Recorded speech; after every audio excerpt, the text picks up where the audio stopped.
অবশেষে আমি সময় কাটালাম একটা জীবন্ত বাঘের সাথে। আমি আর আফিয়া ঢুকে পড়ি একটা নির্জন এলাকায়, তাও আবার কিছু ডকুমেন্ট সাইন করে, যেটার মধ্যে লেখা ছিল আপনাদের জীবনের ঝুঁকির দায়ী আমরা থাকবো না। নির্দ্বিধায় আমরা সবকিছু সাইন করে ভিতরে ঢুকে পড়ি, কারণ আমরা জানি ভিতরে আমরা একটা এমন এক্সপিরিয়েন্স পাবো যেটা নর্মাল মানুষ সাহসও করে না। মনে হচ্ছিল জোরাসিক পার্কের ভিতরে ঢুকতেছি আমরা, বাট এখানে ডাইনোসরের জায়গায় আছে রয়্যাল বেঙ্গল টাইগার্স। এই রয়্যাল বেঙ্গল টাইগারের খাঁচার ভিতরে ঢুকতে যাচ্ছি আমি আর আফিয়া। বাঘটাকে খাঁচার ভিতর থেকে দেখতে যেমন সুন্দর লাগতেছিল, তেমনি যখন বাঘ আর আমার মধ্যে একটা খাঁচা যখন চলে যায়, তার সৌন্দর্য দ্বিগুণ বেড়ে একটা ভয়ে পরিণত হয়ে আসে। মাশাআল্লাহ, আল্লাহর কি সুন্দর সৃষ্টি। এই প্রথমবারের মতো আমি হাত দিলাম একটা রয়্যাল বেঙ্গল টাইগারের উপর। তার শরীরের যে একটা গরম আছে, তার পশমগুলা অনেকই নরম, কিন্তু একটা বাঘ যখন আপনার সামনে বসে থাকে তার প্রেজেন্সটা অনেক বেশি ভারী। হইতে পারে এটা আমার ভয়ের জন্য হচ্ছে, অথবা আমার এক্সাইটমেন্টের জন্য, বাট বাঘটা না যত বড় ছিল আমার সামনে বসে, তার থেকে অনেক বেশি বড় লাগতেছিল। প্রত্যেকটা মোমেন্ট আমাকে অবাক করতেছিল। হাতে লাগা তার লেজের লুম গুলাও আমাকে প্রচুর এক্সাইটমেন্ট দিচ্ছিল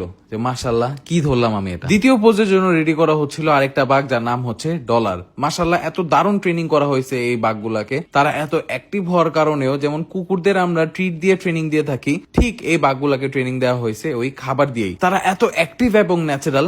ভয় হওয়াটা কিন্তু অনেকটাই স্বাভাবিক, তবে তাদের ট্রেনিং এর উপরে আমি রেখেছি পুরোপুরি বিশ্বাস। আপনাদের রাফিদ হারায় গেছিল এই জায়গায়, পুরোপুরি